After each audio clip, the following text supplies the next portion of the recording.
오랜만에 실내 예배 드리니까 적응이 잘 안 되어서 늦게 시작하게 된 것 같습니다. 하나님께서 은혜 주시기를 기도합니다. 저희는 비가 와서 실내로 들어왔는데 이 좌우편의 나라들이 참 비로 엄청난 고생을 하고 있다는 것을 생각하면서 우리가 이만한 것을 하나님께 감사하며 예배하면 좋겠습니다. 오늘 말씀에 요절인 11장 3절을 같이 읽어보겠습니다. 시작. 예수께 우리가 다른 일을 기다리오리까. 이 말씀을 요절로 중심으로 말씀을 섬길 때 말씀의 타이틀을 오실 그이가 당신이 오니까 이렇게 잡았습니다. 보통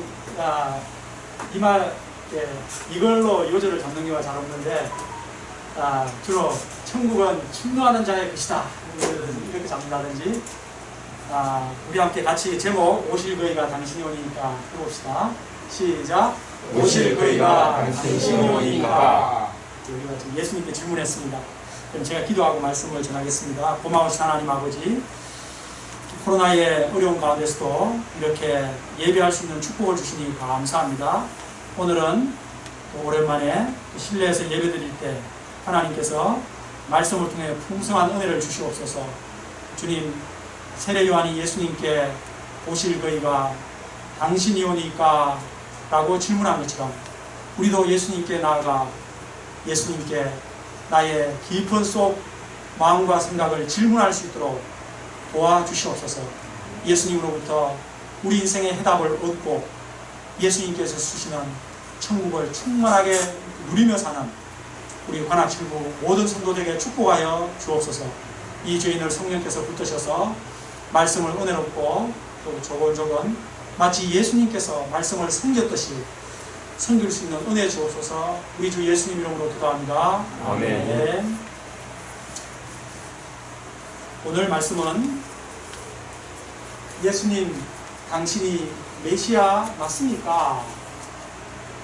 라는 세례 요한의 질문과 예수님의 답변으로 이루어져 있습니다. 이 시간 말씀을 통해 예수님을 메시아로 인격적으로 깊이 만나는, 그래서 천국의 기쁨을 누리는 시간 될 수 있기를 기도합니다. 우리 함께 2절과 3절을 같이 읽어봅시다. 시작. 요한이 오면서 그리스도께서 하신 일을 듣고 제자들을 보내어 예수께 여짜오되 오실 그이가 당신이 오니까 우리가 다른 일을 기다리오리까. 마태복음 앞에 4장 12절에 보면 세례 요한이 감옥에 갇힌 사건이 나옵니다. 요한은 헤롯 안디바였죠. 헤롯 대왕의 아들 헤롯 안디바가 동생의 아내를 빼앗아 취한 일을 단호하게 책망을 하였습니다. 이 때문에 감옥에 갇혀 약 1년 정도가 지난 시점입니다. 요한은 감옥에서 예수님에 대한 소식을 꾸준히 제자들을 통해서 들었습니다. 그러다가 제자들을 보내어 한 가지 질문을 하도록 하였습니다. 그것은 바로 오실 그이가 당신 이오니까 아니면 우리가 다른 일을 기다리오리까 였습니다. 한마디로 당신이 메시아 맞으십니까? 라는 질문입니다. 여러분, 예수님이 메시아 맞습니까? 이 질문은 정말 중요한 질문입니다. 지금 아주 용감하게 대답하신 분도 계시고 아직 질문이 대답이 잘 안 나오신 분도 있습니다. 오늘 특히 대답이 잘 안 나오시는 분을 제가 깊이 생각하면서 말씀을 준비하였습니다. 특히 중고등학생들 JBF라든지 처음 오신 분들 많이 생각을 하셨습니다. 제가 생각할 때 오실 그이가 당신이 오니까 당신이 정말 메시아이십니까? 이 질문보다 더 중요한 질문은 세상에 없습니다. 예수님이 메시아가 맞는가? 이 질문이 너무도 중요하기 때문에 예수님께서 친히 제자들에게 이 질문으로 그들의 신앙을 테스트하셨습니다. 너희는 나를 누구라고 하느냐? 그때 베드로가 감동적으로 대답을 하였죠.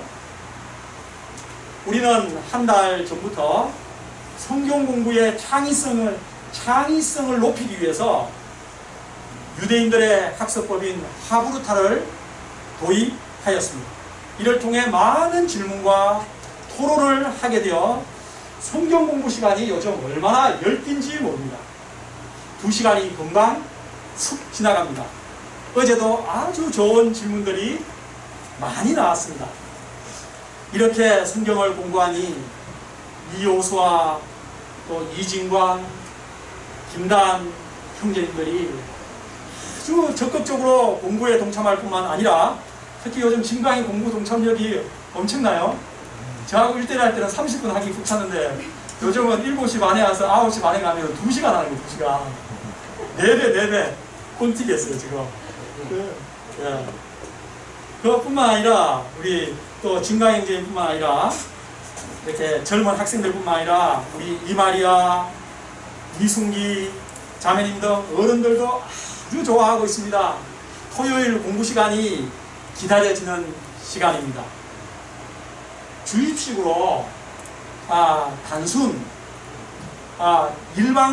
일방적으로 공부를 배우고 받아 쓰고 이런 식으로 공부하는 것은 남는 것이 없지만 스스로 질문을 만들고 토론에 참여하는 이 방식은 마음 깊이 일주일 내도록 남는 그런 장점이 있습니다.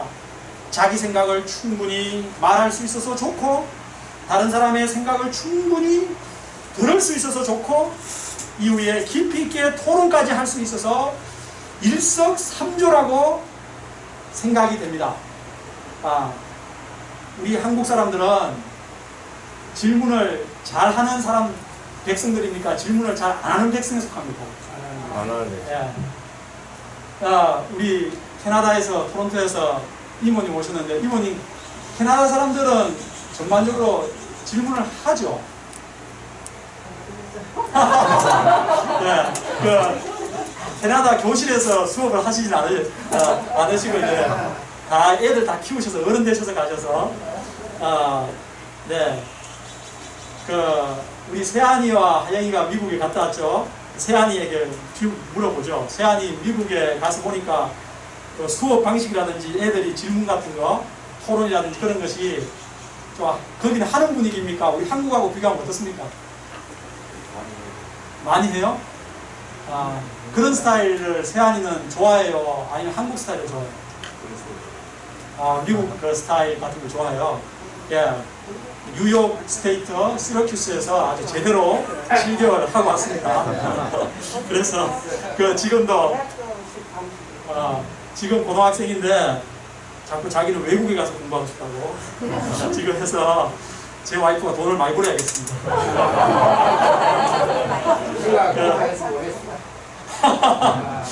우리 모세부터 서포트 할 만까지 대박인데 기도만 하시면 됩니다. 예. 근데 우리 한국 사람들이 태어날 때부터 질문을 안 하는 그런 독특한 백성들입니까? 예. 왜 질문을 그런데 안 하는 겁니까? 왜 안 하는 거예요? 유교 문화. 예? 유교 문화. 유교 문화. 권위적으로 윗사람이 하는 것을 그냥 받아 수동적으로 받는 것이 모범적이고 질문하는 것은 이놈이 지금 대받아치네? 이제 그런 식으로 생각을 할 수도 있겠죠, 좀. 여기 예인이도 있고 다이시도 있으니까 이제 우리 중고등학생들이 오늘 메시지의 메인들입니다. 예인이 애들이 왜 질문을 안 하죠? 지금 먼저 예인이 학교 애들 질문을 잘 해요? 많이 해요?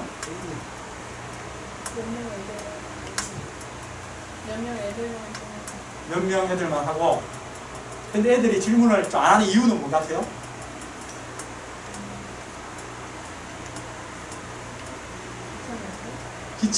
귀찮아서? 그 다윗이 관악중학교죠. 관악중학교 애들 질문 좀 해요? 근데 왜 질문 안 해요? 안 하는 것 같아요. 이거 자기가 생각할 때. 왜 안 하는 것 같아요? 에? 귀찮아서? 뭐, 요즘은 뭐 약간 귀차니즘이 뭐 심하다 그러더니만은, 예, 귀찮아서, 창피해서, 또,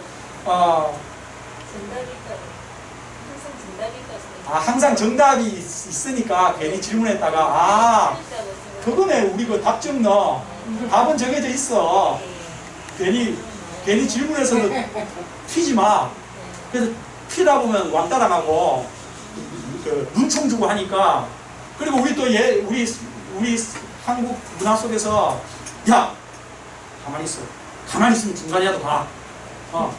이제 이런 가만히 있어가지고 중간 성적이라도 자기가 매김하려는 그런 생각 때문에인지 어쨌든 이게 심각한 문제라고 저는 생각합니다.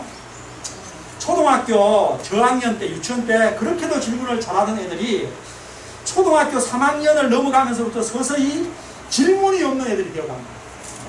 중학생이 되면 교실에서는 질문은 사라집니다. 그리고 고등학생이 되면 많은 학생들이 수업이 지루하기 때문에 힘들기 때문에 엎드려서 잡니다. 수포생들이 생겨서 그냥 수업 시간에 공부에 말똥말똥 집중하는 애들은 많지가 않아요. 참으로 안타까운 한국 교실의 현실입니다. 질문, 이렇게 뭔가 퀘스천이 있어야죠. 퀘스천은 발명의 어머니다 라는 말처럼 모든 새로운 것은 이 퀘스천으로부터 시작되는 것입니다. 이거는 왜 이럴까? 왜 이거 불편해? 왜 안 돼? 그런 식으로 질문을 해야 되는 것입니다. 끊임없이 질문을 하는 대표적인 민족이 어느 민족이라고 그랬죠? 예, 유태인들. 그래서 우리가 하브루타를 하는 거죠. 그들은 그래서 가장 많은 발명을 하였고 그들은 가장 많은 노벨상을 탔던 것입니다. 전 세계 노벨상에 4분의 1을 그 사람들이 탔습니다. 인구는 뭐 0.3%나 뭐 그렇게 된다는데, 예. 우리 관악 7부는 마음껏 질문하는 그런 교회가 될 수 있기를 기도합니다. 질문하는 사람을 칭찬해주는 그런 분위기가 될 수 있기를 기도합니다. 우리 관악 7부는 재미있는 것이 있는데, 나이가 적은 사람들이 질문을 안 하고 나이가 많은 사람들이 질문을 많이 한다는 거예요. 우리 여기 모세 우리 두 형하고 우리 그 다음에 도령 이 제일 많이 나이 많은 연장자들이 얼마나 질문을 많이 하고자 하시는지 이분들이 시간 때부터 질문했어요. 이분들이 성경 공부에 동참하면 이분들이 질문을 대부분 차지해요. 그 정도로 이게. 그런데 이렇게 나이가 밑으로 내려갈수록 질문을 안 하거든요. 보아생전이 이런 현상을 어떻게 생각합니까, 지금? 굉장히 좋습니다.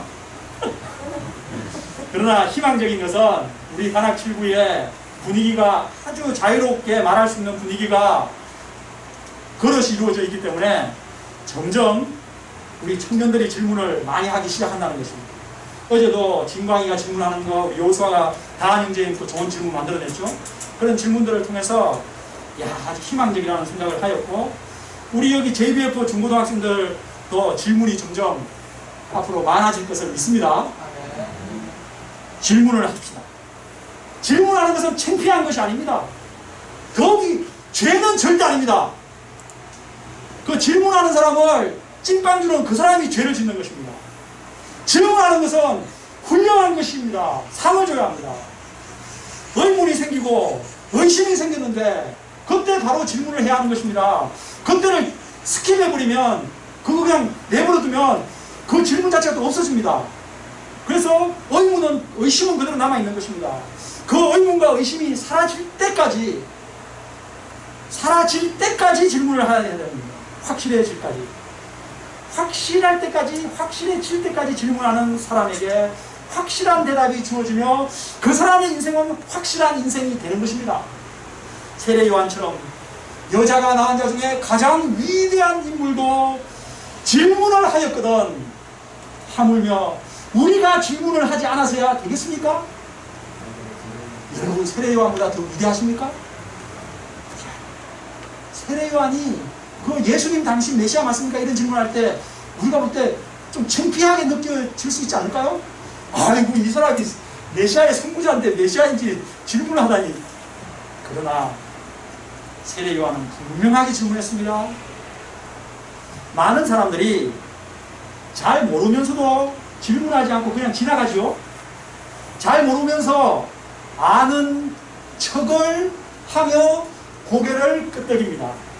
제가 미국에 6개월 살 때 미국 사람들이 그런 얘기를 했습니다. 알고 고개를 끄덕이냐고, 알고 웃느냐고. 많은 사람들이 막 얘기하면서 우리가 그럼 한국 사람들이 고개를 끄덕여주고 웃어줍니다. 그래서 이제 안다고 생각하고 얘기를 마칩니다. 그러고 나서는 모르는 거예요. 예, 하면 뽀롱이 난다고 그러죠. 세상의 시험은 몰라서 틀려서 낙방해도 됩니다. 그러나 당신이 메시아입니까? 이 질문에 대해서는 몰라서 낙방하면 안 되는 것입니다. 예, 모르고 낙방해도 되는 질문이 있고 모르면은 큰일 나는 질문이 있는 것입니다. 예수님을 메시아로 믿지도 않으면서 믿는 척 하며 교회 생활을 꾸준히 계속해서 한다면 나중에 그 사람 어떻게 되겠습니까? 세상이 어떻게 될까요? 그 사람 나중에 믿지도 않아요. 그런데 그냥 교회는 계속해서 그냥 왔다 갔다 해요. 헌금까지도 해요. 예수님을 아는 척 하다가 나중에 큰일 나는 것입니다.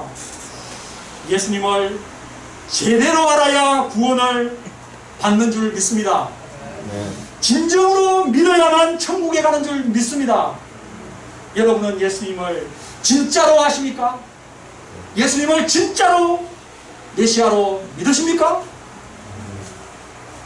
자기 가슴에 양심의 손을 얹고 대답을 해보십시오.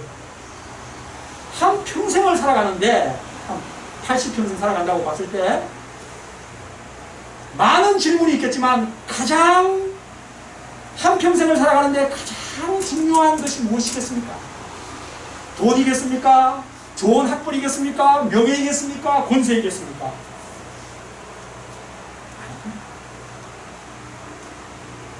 가장 중요한 것은 부여, 가장 중요한 것은 인생의 가장 중요한 건 내 수명, 인생의 의미를 찾는, 그리고 여기서 정말 확신하다고 이룰 수 있는 진리를 아는. 오늘 말씀의 흐름 속에서 볼 때 뭐라고 한마디를 아는 거죠. 바로 그겁니다. 예. 인생의 80평생을 사는 동안 가장 중요한 것은 예수 그리스도를 아는 것입니다. 예수님을 확실하게 알아야 합니다. 지식적으로 나 그거 역사 시간에 배웠다, 그 4대 성인 중에 그런 공부 배웠다 정도가 아니라 예수님을 전인격적으로 아는 것입니다. 예수님을 제대로 아는 것, 그것이 곧 영생이라고 하셨습니다. 영생은 곧 유일하신 참 하나님과 그가 보내신 자 예수 그리스도를 아는 것이니이다.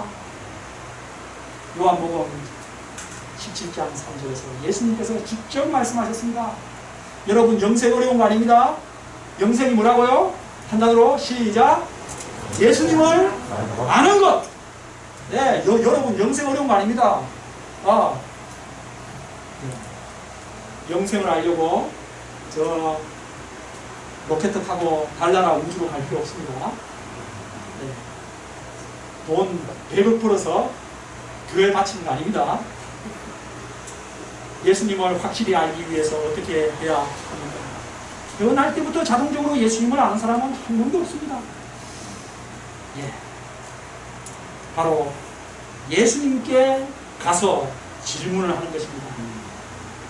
예수님, 오실 거리가 예수님 당신이 맞습니까?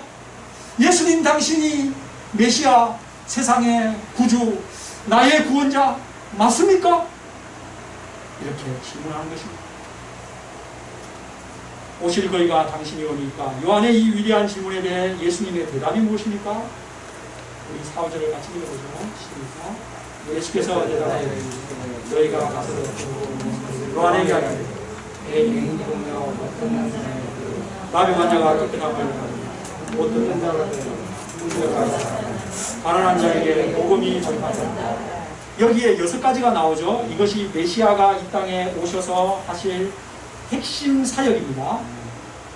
예수님은 자신이 오실 거리, 메시아가 맞다! 고 대답하신 것입니다. 예수님은 대답하신 후 한 가지 중요한 말씀을 덧붙이셨죠. 6절입니다. 시작. 누구든지 나를 실족하지 아니하는 자는 복이 있도다. 실족. 예. 실족이 뭔지 알죠? 발을 헛디뎌서 넘어지거나 떨어지는 것입니다. 낭떠러지 같은데 사람이 왜 실족을 그럼 해서 넘어지거나 이렇게 떨어질까요? 예, 이렇게 길을 가다가 이렇게 비가 많이 올 때 특히 이제 실족을 할 수 있는데 가다가 왜 실족합니까? 잘 모르는 길을, 확실하지 않은 길을 갈 때 환하게 잘 보이는 그런 길을 가는데 실족할 일은 없죠. 사람이 어두운 길, 잘 모르는 길을 갈 때 실족하는 것입니다. 자기도 잘 모르면서 자기 확신, 자기 고집대로 그 길을 계속해서 가다 보면 위험에 빠지는 것입니다. 길 앞에 무슨 구덩이가 있는지, 어떤 위험한 낭떠러지가 있는지 모르고 가다가 파멸하는 것입니다. 유대인들이 바로 그 대표적인 예입니다. 유대인들이 왜 메시아를 아는데 실족했죠? 메시아에 대해 그들이 잘 몰랐기 때문입니다. 잘 몰랐다기보다는 더 정확하게 말하면 자기 나름대로의 잘못된 메시아 생각, 메시아 관을 가지고 있었기 때문입니다. 그들은 메시아를 정치적 메시아로 생각했습니다. 로마나 헤롯 같은 악을 쳐부수고 이 땅에 메시아 왕국을 세울 정치적 왕으로 생각했습니다. 베드로 처음에 그렇게 믿었고 요한과 그 제자들도 그렇게 믿었습니다. 그래서 고난받는 메시아, 십자가에 못 박혀 죽는 메시아를 그들은 받아들일 수 없었던 것입니다. 제가 TV 프로그램에서 한 유대 랍비가 메시아에 대한 자기 생각을 말하는 것을 들었습니다. 제가 그 비디오로 녹화된 것이 있는데 그는 예수님이 메시아가 아니라고 했습니다. 그가 예수님이 메시아가 아니라고 왜 메시아가 아니라고 했는지 아세요? 예수라는 인물이 십자가에 죽었기 때문에. 우리는 예수님이 십자가에 죽었기 때문에 메시아가 믿는 사람들이잖아요. 정반대예요. 예수라는 인물이 십자가에 죽었기 때문에 메시아가 아니다. 왜? 메시아는 죽으면 안 되고 세상을 정복하고 심판하는 인물이다 라는 컨셉을 갖고 있다는 것이죠.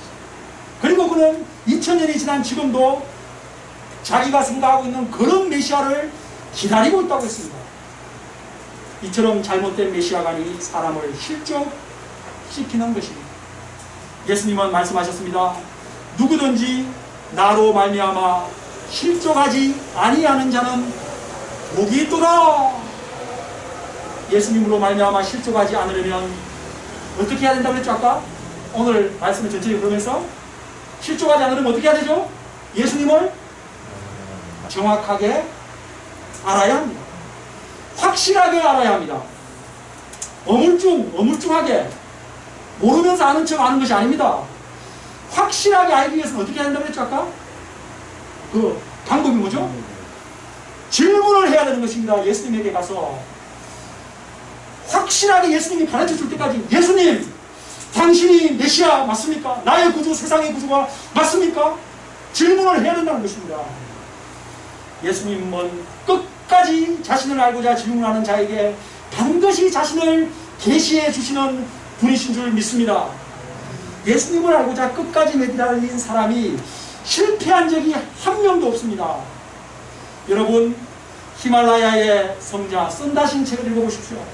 그는 죽기를 각오하고 예수님을 만나고자 기도했을 때 그에게 예수님께서 사도 바울처럼 부활의 주님으로 만나주셨습니다. 또 일본의 바울이라 하는 우찌무라 간조도 그러하였습니다. 여러분 앞에 서 있는 저도 하나님께 간절히 질문하여 질문하는 기도로서 저도 응답을 받았습니다. 하나님, 죽겠습니다. 지금 만일 당신이 정말 계시다면 저를 제발 만나주세요. 제 안에 평안과 기쁨을 주세요 하고 91년 대학 3학년 때 죽기 살기로 기도했습니다. 제가 이 기도를 했을 때 하나님께서 제 마음에 놀라운 역사를 이루셨습니다. 오늘날 교회를 다니지만 예수님을 정확하게 알지 못하는 사람들이 의외로 많습니다. 교회를 다니는 사람들 중에는 예수님을 알라딘의 요술램프에 나오는 뭐로 생각할까요? 지니처럼 생각하는 사람들이 많습니다. 지니야, 노래 좀 불러봐. 지니야, 이것 좀 해봐. 하면 지니가 막 해주죠. 자신의 소원을 성취해주는 분으로 생각합니다. 병낫게 해주세요. 합격시켜주세요. 출세하게 해주세요. 부자되게 해주세요. 한 10억 좀 주세요. 이렇게 기도하는 것이 다 나쁘다는 건 아니지만, 이런 식으로 자기의 소원을 기도하는 것을 들어주는 그런 대상으로 생각한다는 것이죠. 이런 신앙을 한 단어로 뭐라 그러죠? 구복. 복을 구하는 신앙. 그것은 절에 가보십시오. 절에 오는 사람들도 열심히 그렇게 합니다. 힌두교에 가보십시오. 그 사람들은 그렇게 합니다. 그렇게 하죠. 똑같은 거예요, 그럼. 예수님은 그런 분이 아닙니다. 그런데 그렇게 기도했지만 시험에 떨어지거나 병이 낫지 않거나 사업도 잘 안 된다면 예수님으로 말미암아 그 사람은 걸려 넘어지는 것입니다. 여기가 아닌가요? 다른 곳인가요? 실족하는 것입니다. 그러므로 예수님을 믿어도 우리는 제대로 정확하게 믿어야 되는 줄 믿습니다. 성경이 말하는 그대로, 그러므로 성경을 제대로 공부해야 되는 것입니다. 성경을 모르고 예수님을 알기는 정말 거의 불가능합니다. 나로 말미암아 실족하지 아니하는 자는 복이 있도다. 실족하지 않는 자가 복이 있다. 참으로 두려운 말씀입니다. 우리 관악 7부 중에는 실족하는 사람이 한 사람도 없기를 간절히 기도합니다. 우리가 실족하지 않기 위해서는 나의 생각과 내 기대대로 응답되지 않을 때 세례 요한처럼 예수님께 진실하게 질문하러 나가는 것입니다. 여러분, 예수님이 내 생각과 충돌되는 일들이 있습니다. 그럴 때 내 생각은 짧고 예수님의 생각은 긴 것입니다. 하늘이 땅보다 높은 같이 나의 생각은 너의 생각보다 높고, 하나님의 생각, 예수님의 생각이 높다는 것을 인정하며 질문하러 가면 됩니다. 예수님은 자신에게 질문하는 사람을 너무도 좋아하십니다. 질문하는 사람에게 반드시 대답을 주시는 분이십니다. 의문과 의심을 풀어주시는 분이십니다. 세례 요한처럼 예수님께 질문하는 사람. 그래서 예수님을 메시아로 제대로 아는 진정 복받는 7부분들 되시기를 기도합니다. 특히 우리 JBF들이 질문을 예수님께 하여서 예수님에 대한 정확한 지식과 믿음을 갖게 되기를 간절히 바랍니다. 자, 요한의 제자들이 대답을 듣고 떠났습니다. 예수님은 우리들에게 세례 요한에 대한 평가를 하셨습니다. 우리 7절로 9절까지를 같이 읽어봅시다. 시작. 그들이 떠남에 예수께서 요한에 대하여 말씀하셨습니다. 너희가 무엇을 부르고 바람이 흔들리느냐? 그러면 너희가 무엇을 부르고 나갔느냐? 부드러운 옷 입은 사람이야. 부드러운 옷 입은 사람은 그러면 너희가 어찌하여 나갔느냐? 선절을 보기 위함이었느냐? 옳다. 내가 너희에게 이르노니 선접을 하는 자가 나은 자니라. 네, 이스라엘 백성들은 요한의 메시지를 듣기 위해 광야로 나갔었죠. 여기서 바람에 흔들리는 갈대라는 것은 고난 앞에 이리저리 이렇게 흔들리는 나약한 인간을 말하죠. 또 부드러운 옷 입은 사람은 권력과 향락을 누리는 사람들을 말하죠. 요한은 그런 흔들리는 갈대 같은 사람이 아니라 지조 있는 사람이었습니다. 또 향락과 반대되는 낙타 털옷을 입고 메뚜기와 석청을 먹은 청빈한 사람입니다. 예수님은 세례 요한이 선지자보다 더 나은 자라고 평가하셨습니다. 그리고 그가 얼마나 큰 자라고 말씀하셨습니까? 우리 11절 읽겠습니다. 시작. 기록된 바 보라 내가 내 사자를 내 앞에 보내노니 그가 내 길을 내 앞에 준비하리라 하신 것이 이 사람에 대한 말씀입니다. 내가 시시로 너희에게 말하노니 여자가 낳은 자 중에 세례 요한보다 큰 이가 일어나며 그러나 천국에서는 극히 작은 자라도 그가 예수님은 세례 요한이 말라기 선지자가 예언한 구약의 선구자라고 하셨습니다. 그리고 세례 요한은 여자가 낳은 자 중에 가장 큰 자라고 하셨습니다. 우와! 인류 역사상 여자가 낳은 자 중에 가장 큰 자가 누구라고요? 세례 요한이라는 겁니다. 그 이유는 그가 많은 위대한 선지자들도 있지만 메시아를 직접 보고 증거하였기 때문입니다. 그런데 예수님의 더 놀라운 말씀이 있어요. 천국에서는 극히 작은 자라도 누구보다 크다고요? 이야, 아니 어떻게 극히 작은 자가 여자가 낳은 자 중에 가장 큰 세례 요한보다 더 클 수 있을까? 이는 인격이나 업적, 능력 면에서 크다는 뜻은 아닙니다.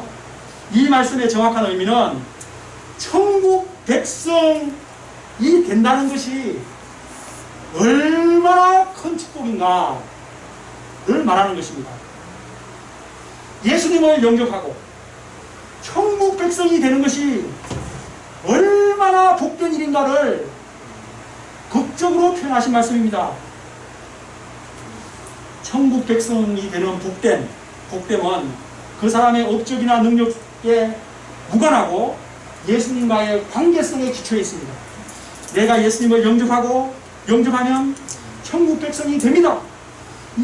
이 사실은 이 지상에서 가장 위대했던 인물보다 더 복받은 사람, 세상에서 가장 행복한 사람이 되었다는 뜻입니다.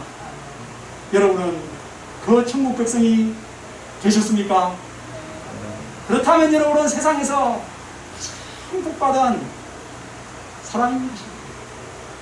그렇다면 이토록 복된 천국에 대해 어떤 자세를 가지라고 하셨습니까? 12절 같이 읽겠습니다. 시작. 세례 요한의 때부터 지금까지 천국은 진노를 당하니 진노한 자를 빼앗느니라. 진노는 섭격해서 탈취하는 것을 말하죠. 예, 주유소 섭격 사건 그런 영화도 있는데, 자 섭격해서 탈취하는 거예요. 예. 예수님께서 이 땅에 오심으로 천국이 쫙 열리게 되었습니다. 천국의 시대가 왔습니다. 천국의 왕께서 오셨습니다. 그러므로 침노하듯이 적극적으로 그 천국에 들어가서 은혜와 축복을 마음껏 누리라, 이 뜻입니다. 이 말씀이 침노하는 자는 빼앗으리라, 너희들 그렇게 하라는 것입니다. 우리는 지금까지 8, 9장에서 적극적으로 예수님께 나와 천국을 누린 사람들을 많이 보았습니다. 문둥병자는 위협을 무릅쓰고 예수님께 나와 깨끗함을 받았고, 중풍병자는 믿음으로 나와 제사함을 받고 일어나 걸어갔습니다. 12년 동안 혈루증으로 고통하는 여인도 예수님께 나와 옷자락을 만짐으로 구원을 받았고, 야이로도 믿음으로 나와 죽은 딸을 선물로 도로 받았습니다. 그리고 두 맹인도 소리치며 다윗의 자손이여 우리를 불쌍히 여기소서 하며 끝까지 집 안으로 예수님께 따라감으로써 눈을 뜨고 새 인생을 살게 되었습니다. 적극적으로 침노하듯이 나오는 자에게 예수님은 이처럼 반드시 천국을 선물하시는 분이십니다. 결론입니다. 천국은 죽은 후에 들어가는 세계만이 아니라 믿음으로 이 땅에서 누리는 삶입니다. 우리는 이 땅에서 천국을 누리며 살다가 주님의 나라의 영원한 천국에 들어가는 것입니다. 예, 순기자매의 말처럼 우리는 살아서도 천국, 죽어서도 천국을 사는 것입니다. 근데 여러분, 죽고 나서 천국을 살고 이 땅에서는 좀 고행 좀 많이 하며 살아야겠다. 그런 사람 손 들어보십시오. 예, 우리 이 땅에서 관악칠부 교회하면서 천국을 마음껏 누리며 삽시다. 예. 왜 뭐, why not? 예. 예수님께서 오심으로 이 땅에 천국이 왔습니다. 천국의 왕이 오심으로 천국의 문이 활짝 열렸습니다. 여러분, 천국의 대문이 열렸는데 어떻게 합니까? 다 이제 대문이 열렸습니다. 예, 거기 섀도에서 들어가야죠. 예, 그 아파트 청약 그런데 섀도에서 들어갈 필요 없습니다. 그 아파트 들어가봤자 나중에 계속해서 올라가고 내려가기 때문에 죽고 살다가 나중에는 죽는 것입니다. 예, 천국의 그 대문 안으로 섀도에서 들어가야죠.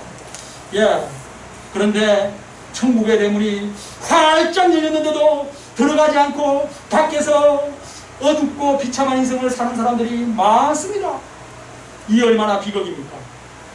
마치 그것은 최고급 뷔페가 산의 집니다. 이렇게 차려져 있는데 그것을 먹지 않고 쫄쫄 굶어 죽어가는 사람과 같은 것입니다. 인간의 비극은 천국이 이 땅에 왔음에도 불구하고 그 천국에 들어가 누리지 않는 것입니다. 우리 앞에, 여러분 앞에 천국이 활짝 열려있는 줄 믿습니다. 그 천국은 바로 예수님입니다. 예수님을 마음에 영접하는 것입니다. 여러분 앞에 예수님께서 천국의 최고급 뷔페를 차려놓고 계십니다. 여러분, 어떻게 해야겠습니까? 뷔페 먹으러 가자! 네. 예수님이 차려놓은 뷔페 먹으러 가자 해봅시다. 시작! 예수님이 차려놓은 뷔페 먹으러 가자! 오늘도 예배 후에 먹으러 갈 것입니다. 우리 함께 이 천국으로 들어가 마음껏 천국을 누리는 분들 되시기를 기도합니다. 우리가 침노하는 스피릿으로 예수님께서 주시는 천국의 기쁨과 축복을 마음껏 누리는 우리 관악친구 모든 분들 되시기를 기도합니다. 우리 함께 요전 마치겠습니다. 3절 시작. 예수께 오신 내가 당신이니까 내가 다른 일을 고마우신 주님, 여자가 낳은 자 중에 가장 위대한 인물 세례 요한이 예수님께 질문하였습니다. 오실 그이가 당신이오니까? 당신이 정말 메시아가 맞습니까? 세례 요한이 질문하였는데 하물며 저희가 예수님께 나아가 이 질문을 하지 않겠습니까? 주님, 모든 위선을, 창피함을, 주님, 또 귀차니즘을 다 버리고 예수님께 진실하게 나아가, 예수님, 당신이 인류의 구주 메시아 맞습니까? 저를 구원하실 분 맞습니까? 라고 질문하는 우리 모든 분들, 특히 우리 JBF를 뵐 수 있도록 하시옵소서. 주님, 예수님을 메시아로 만나고 주님, 천국을 한껏 누리는, 살아서도 천국, 죽어서도 천국의 복을 누리게 하옵소서. 예수님 이름으로 기도합니다. 아멘.